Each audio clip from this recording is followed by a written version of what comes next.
Et ça, les Allemands ont considéré et considèrent encore aujourd'hui comme un coup de couteau dans le dos d'Emmanuel Macron à Friedrich Merz.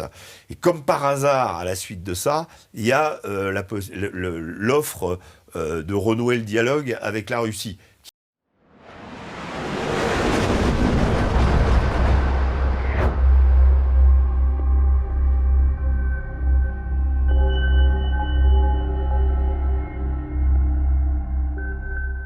Bonjour Régis. Bonjour Aïcha.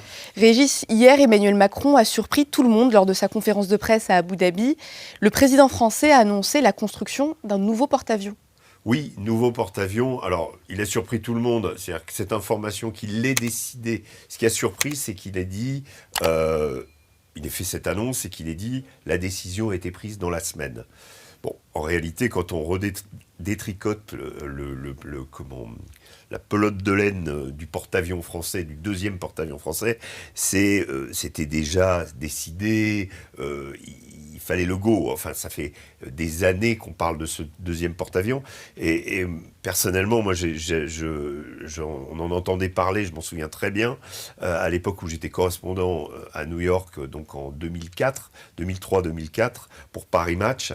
Et à cette époque-là, c'était l'époque de la brouille entre les Français et les Américains sur la question de l'Irak, la fameux French bashing, où on avait renommé les French fries, les frites françaises, en Freedom Fries, les frites de la liberté, où symboliquement on déversait du Château Margaux dans les caniveaux de New York.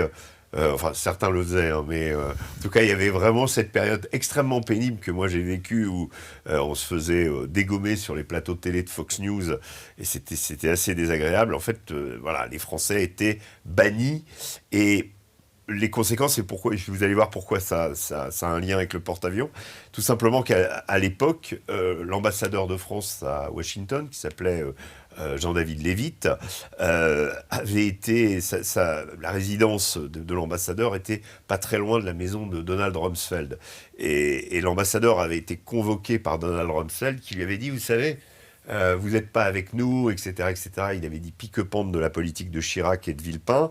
Vous savez, vous voulez faire un deuxième porte-avions ? Eh bien, on ne vous donnera pas les catapultes. Pourquoi il a dit ça ? Parce que la technologie des catapultes, qui permet aux avions de quitter le porte-avions, les catapultes, c'est ce qu'on appelle les brins d'arrêt aussi, qui est le câble qui permet à l'avion, quand il aponte, d'être arrêté. C'est de la technologie américaine. Alors à l'époque, c'était des catapultes à vapeur. Aujourd'hui, ce sont des catapultes électromagnétiques. C'est la compagnie General Electric qui les fabrique et qui les fournit au Charles de Gaulle, par exemple, l'actuel porte-avions. Des solutions alternatives sont à l'étude. Faut savoir que ce porte-avions ne verra pas le jour, ne sera pas terminé avant 2038. 2035-2038. Donc ça va être un chantier colossal et probablement que les Français vont peut-être développer des technologies propres. Sinon, ça voudra dire quoi ? Ça voudra dire que le fait de pouvoir faire fonctionner notre porte-avions dépendra du bien vouloir de Donald Trump, qui peut très bien nous dire « je ne veux pas non plus vous donner des catapultes ». À l'époque, la tension était palpable entre la France et les États-Unis. Elle l'est toujours aujourd'hui, donc on est dépendant aussi, il faut rappeler ça, de ces technologies étrangères. Alors peut-être qu'on va y remédier, en tout cas je le souhaite, je sais qu'il y a des projets à l'étude, mais en tout état de cause, cette annonce, elle signifie quoi ? Elle signifie que sur un budget qui, jusqu'à l'échéance 2035, va passer à 5%, qui est aujourd'hui, pour 2026, on va être à 51 milliards pour le budget de la défense, donc il a déjà augmenté. Ça veut dire que au niveau de ce budget-là, 10 milliards, c'est ce que coûte un porte-avions. Alors, ça va être étalé dans le temps, mais c'est un surcoût par rapport à ce qui a été déjà voté, la loi de programmation militaire, et donc déjà qu'on n'a pas de budget, qu'il n'est toujours pas voté, ça fait beaucoup, et forcément, il va y avoir d'autres postes qui vont être laissés pour compte, on va dire, dans le réarmement de la France. Donc ce porte-avions dont on peut dire, oui, effectivement, ça contribue à la puissance de la France, puissance maritime, mais on sait aussi, et je cite le général Paloméros, qui hier sur France Info expliquait justement qu'il allait falloir penser immédiatement, dès sa conception, à la façon dont ce porte-avions allait se défendre face aux défis technologiques modernes, entre parenthèses, les drones, drones aériens, drones navals, qui aujourd'hui rendent les drones et les missiles, puisqu'on l'a vu avec les Américains, par exemple, en mer Rouge, dans le combat contre les Houthis, les porte-avions américains ont été sérieusement en difficulté à certains moments. Ils savent manœuvrer, mais en manœuvrant pour éviter justement un drone, un des porte-avions américains a perdu un avion. Donc il y a aujourd'hui, sans compter que il y a une sorte de fragilité à ce niveau-là. Il y a des drones navals de plus en plus performants. On le voit aujourd'hui, les Ukrainiens les utilisent essentiellement pour frapper les pétroliers qui ne peuvent pas se défendre, mais les pétroliers de la flotte fantôme russe. Mais un porte-avions, il n'est jamais tout seul. Un porte-avions, il est avec un groupe aéronaval constitué de plusieurs frégates, un sous-marin, donc bref, c'est un ensemble. Mais c'est pas ça qui va lui faire éviter d'être percuté par des drones. Et donc ces menaces-là vont devoir être prises en compte. Et et ça fait, par rapport à la façon dont la guerre est en train d'évoluer, le porte-avions qui jusqu'à présent était inviolable ou quasiment, aujourd'hui se retrouve quand même fragilisé. Donc il y a tout ça qu'il faut prendre en compte. C'est certes un objet de fierté nationale et en tout cas de puissance. Il est vrai que le Charles de Gaulle, il a été lancé en 1994, donc ça remonte. Il commence à être un peu vieux, qu'il fallait un nouveau porte-avions et que Emmanuel Macron a pris la décision. On n'attendait pas que ça soit aussi immédiat, mais en tout cas, comme il a décidé de redresser les armes de la France, ça en fait partie et ça y contribue. Justement, Régis, est-ce que cette annonce est un signe de crédibilité dans cette logique d'Emmanuel Macron de remilitariser la France ? Oui, je pense que là, il y a un objectif évident. Je pense qu'on s'entend tous sur le fait qu'il faut réarmer notre pays parce qu'il a été désarmé avant. Je dirais que depuis 40 ans, toutes les lois de programmation se sont faits. En fait, tous les votes de budget en France se sont faits au détriment du militaire. C'était presque la variable d'ajustement des budgets. Et que ce soit les gouvernements de droite ou les gouvernements de gauche, à chaque fois, ça a été une réduction des budgets militaires, jusqu'à ce qu'on se rende compte qu'aujourd'hui, comme la guerre à haute tension est de retour, comme il y a des menaces, on a une armée, certes, qui est la plus grande d'Europe, mais elle est quand même squelettique, cette armée-là. On n'a pas le nombre, on n'a pas la masse. On a une armée entraînée sur des terrains en OPEX compliqués, mais qui sont des terrains africains, des terrains du Moyen-Orient, l'Afghanistan, c'est-à-dire adaptés pour lutter contre des guérillas ou mener des guerres asymétriques. On a une armée qui n'est pas entraînée pour des guerres de haute intensité telles que celle qui a lieu en Ukraine aujourd'hui.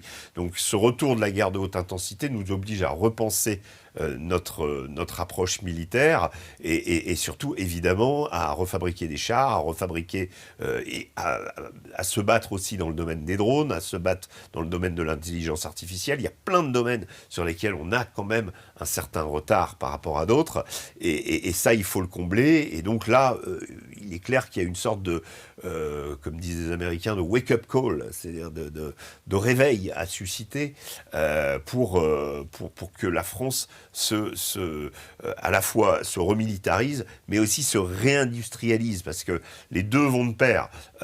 Une armée forte va avec une industrie forte. Or, qu'est-ce qu'on a fait ces dernières années ? Désarmer et désindustrialisée. Donc on a beaucoup de défis qui nous attendent, et quelque part, c'est quand même un point positif qu'on aille dans cette direction.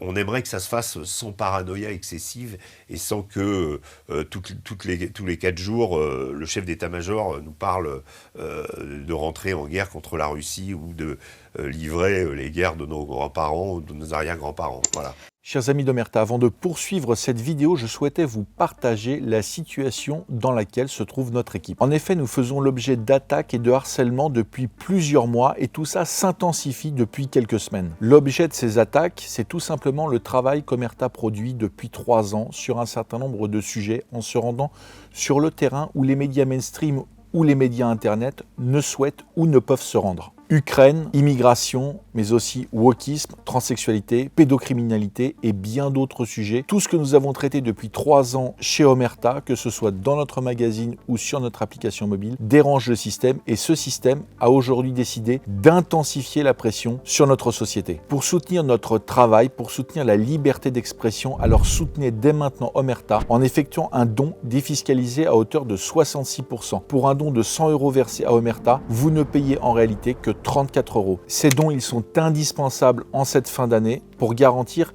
la qualité, la quantité de notre travail. Vous le savez, Omerta ne bénéficie d'aucune subvention publique et nous avons besoin de vous maintenant plus que jamais. Un grand merci et bon visionnage. Autre annonce, Régis, qui a surpris les observateurs internationaux. Prenant au mot les propos de Vladimir Poutine sur un souhait de retour de dialogue avec la Russie, Emmanuel Macron s'est dit prêt à renouer les liens.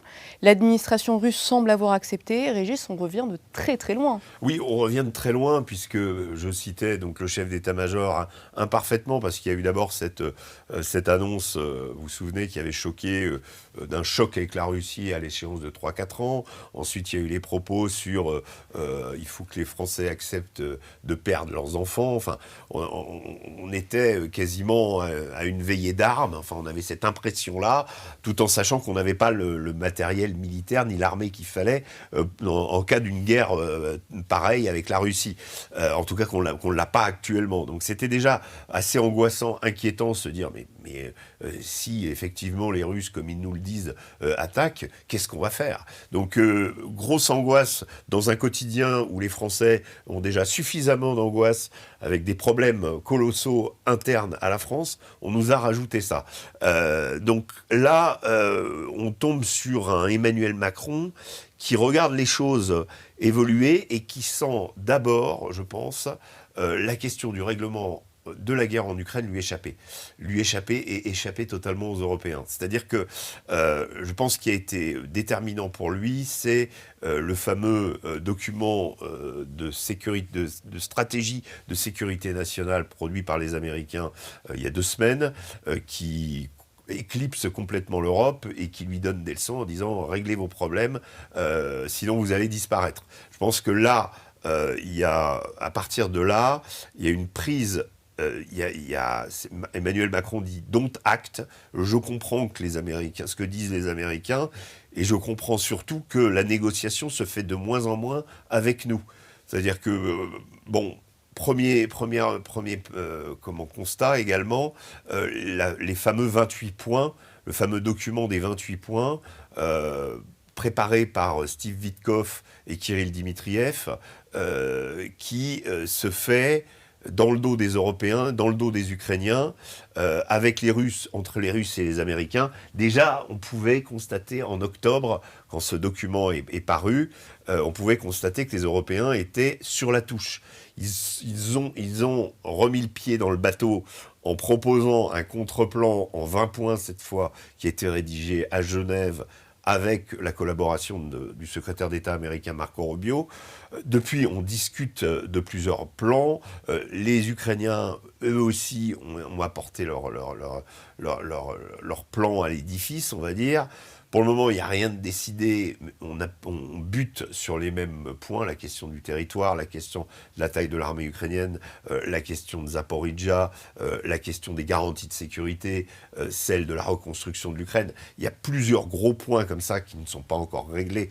Mais ce que remarque Emmanuel Macron, et ce que constat que peuvent faire également les Européens, c'est qu'ils sont de moins en moins actifs, ils ont de moins en moins de rôle. Je vais dire, les Ukrainiens considèrent que maintenant, en plus que la rallonge de budget de 90 milliards a été actée comme prêt et non pas comme, on va dire, partie des avoirs russes gelés, comme prêt contracté par les Européens. Donc c'est l'argent des Européens, l'argent des contribuables européens aussi, qui va être à nouveau utilisé en Ukraine. Ça, c'est une vraie question, mais c'est une question autre. Mais une fois que, on va dire, l'Ukraine est rassurée, que reste-t-il de possibilités pour Emmanuel Macron et pour les Européens de peser sur ces négociations? Pas grand-chose, d'où l'idée d'Emmanuel Macron, justement, de s'adresser à la partie russe en disant, là, il y a peut-être quelque chose à faire pour... je ne pense pas qu'Emmanuel Macron espère, ni soit, à moins qu'il soit totalement naïf, influencer Vladimir Poutine, mais quelque part pour les Russes, c'est... un retour vers des dialogues qui avaient eu au début, On se souvient que Macron avait commencé sur cette posture diplomatique qui voulait qu'il parle à tout le monde, qui est une posture française assez classique. L'idée de la puissance médiatrice, l'idée de la puissance force de proposition. Et au début de la guerre, ça avait été le cas. Il s'était rendu à Moscou, on se souvient, l'affaire de la table qui montrait la considération qu'avait pour lui Vladimir Poutine. Ensuite, il est allé à Kiev voir Volodymyr Zelensky. Bref, il appelait Poutine régulièrement, jusqu'au couac qui a eu lieu pendant la campagne la campagne électorale présidentielle en France, où, s'imaginant faire un clip de campagne où il montrait qu'à la différence de ses adversaires, dont Marine Le Pen, il était aux affaires, qu'il n'avait pas le temps de faire campagne, etc., en avril 2022, il a sorti un clip de campagne où on entend les propos de Vladimir Poutine pour dire « Regardez, vous avez vu, je parle à Poutine, etc. » Les Russes n'ont pas du tout apprécié d'être mis devant le fait accompli et que des conversations privées soient utilisées à des fins politiques pour une élection, pour une campagne électorale. Donc ça a été tout de suite coupure des relations, et puis au fur et à mesure que l'année 2022 avançait, les relations entre la Russie et la France se sont complètement détériorées, jusqu'à ce que Macron prenne fait et cause pour l'Ukraine. Donc voilà, est-ce que c'est une énième déclinaison du « en même temps », c'est-à-dire, in fine, il en arrive au « en même temps » en disant, bon, tout ça est pas très très cohérent, mais en tout cas, ça montre qu'Emmanuel Macron, vous savez, qui est toujours boulimique sur la scène internationale, là se dit, mince, je suis sur la touche, il faut que je revienne, il faut que l'Europe revienne, et donc c'est peut-être une manière pour lui on va dire, de manifester ce virage, montre une manière pour lui d'essayer de compter à nouveau. Régis, quels sont les dessous de ce changement de paradigme communicationnel? Est-ce que c'est pour réaffirmer sa puissance vis-à-vis de Merz, sa puissance diplomatique, vis-à-vis de Donald Trump? Alors c'est, en effet, Donald Trump étant l'acteur, enfin Donald Trump et son équipe étant l'acteur principal, on va dire, dans la négociation avec les Russes et les Ukrainiens, il y a effectivement, comme je l'ai dit, une manière de se dire comment l'Europe peut-elle compter, et si l'Europe ne parle pas aux deux parties, elle va forcément se retrouver sur la touche. Pour les Ukrainiens, elle est considérée comme acquise, et pour les Russes, elle est considérée comme adversaire. Donc Macron fait le calcul, se dit, si je vais parler aux Russes, peut-être que ça va changer la donne, et peut-être qu'à nouveau, on va arriver à compter. L'autre aspect, c'est ce qui s'est passé la semaine dernière avec le fameux débat autour des avoirs russes gelés. Option, utiliser cet argent pour financer la guerre en Ukraine, qui a été choisi par Ursula von der Leyen, qui a été, au départ, en fait c'est intéressant, c'est la première à en avoir parlé, c'était Ursula von der Leyen en septembre dernier, qui avait fait une déclaration, un discours, où cette option était mise sur la table. Immédiatement, Friedrich Merz, chancelier allemand, avait appuyé cette demande en disant voilà, ça y est, c'est ce qu'il faut faire. À l'époque, c'était une tribune dans le Financial Times, publiée par Friedrich Merz, qui montrait que l'Allemagne montait au créneau. Il y avait des signes déjà qui montraient que l'Allemagne était de plus en plus velléitaire, on va dire, sur la scène européenne, et montrait encore une fois qu'elle était prête, que l'agenda européen devait coïncider avec le sien. Ça s'est accéléré au moment de la publication des 28 points, où là, les Européens se sont dit, mais mince, si on veut soutenir l'Ukraine, si on veut remplacer les États-Unis qui sont en train de nous lâcher sur ce domaine, si on veut aider l'Ukraine, il faut qu'on trouve de l'argent pour financer. Et quoi de mieux que de prendre les avoirs russes, même si au niveau financier, au niveau de la finance internationale, c'est une hérésie absolue qui peut provoquer la mort de l'Europe. L'Allemagne se sent peut-être les reins assez solides, mais en tout cas, ça a été quelque chose. C'était un pari avec énormément de risques. La Belgique a résisté, ça a été la courageuse petite Belgique. Elle a été la première concernée, puisque la banque qui détient ses avoirs est en Belgique, et la Belgique détient environ 210 milliards de dollars d'avoirs russes gelés. C'est le plus gros paquet en Europe, il y en a aussi au Royaume-Uni, il y en a aussi en France. Et la France, c'est très intéressant, elle a toujours été très discrète, elle n'a pas été en première ligne sur cette histoire. Progressivement, sont venus voler au secours de la Belgique Viktor Orban en premier, également Giorgia Meloni. Et puis, il y a la Bulgarie aussi, il y a des pays comme ça qui ont commencé à constituer, on va dire, une minorité de blocage. Et jusqu'à ce que la France finisse par leur apporter son soutien également et se déclarer favorable à l'option du prêt commun européen à l'Ukraine. Et ça, les Allemands ont considéré et considèrent encore aujourd'hui comme un coup de couteau dans le dos d'Emmanuel Macron à Friedrich Merz. Et comme par hasard, à la suite de ça, il y a l'offre de renouer le dialogue avec la Russie, qui va évidemment contre le jusqu'au-boutisme allemand, pays baltes, pays du Nord, etc. Donc là, la France tente, on va dire, une nouvelle donne, tente peut-être aussi de s'immiscer dans les pays contestataires par rapport à cette fuite en avant des Européens. Et en tout cas, pour les Allemands, c'est vécu vraiment comme une trahison. On verra où ça mènera, on verra quelles en seront les conséquences pour la France, parce que les Allemands nous feront peut-être payer aussi cet aspect. Il faut voir que les Allemands aussi sont en passe de se remilitariser de façon beaucoup plus importante que nous. Donc bref, coup de froid entre les Français et les Allemands. Le couple franco-allemand, fameux moteur de l'Europe, est en panne, on le sait depuis longtemps, mais la possibilité de renouer le dialogue avec Poutine, on va voir aussi ce que ça va donner.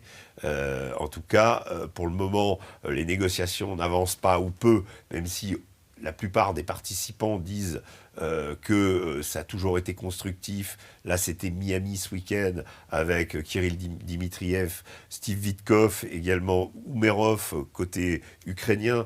Tout le monde parle, tout le monde se parle. Pour le moment, ça avance pas parce qu'il y a vraiment ces points sur lesquels ça bute. Mais en tout cas, on est toujours dans une passe où le règlement de la guerre en Ukraine étant à l'étude, on va dire, chaque participant est convaincu aujourd'hui qu'il faut arrêter la guerre à un moment ou à un autre. Et donc ça, c'est plutôt une bonne chose. Maintenant, la façon dont ça va se faire, quand ça va se faire, tout ça est encore très très flou. Et en tout cas, les Européens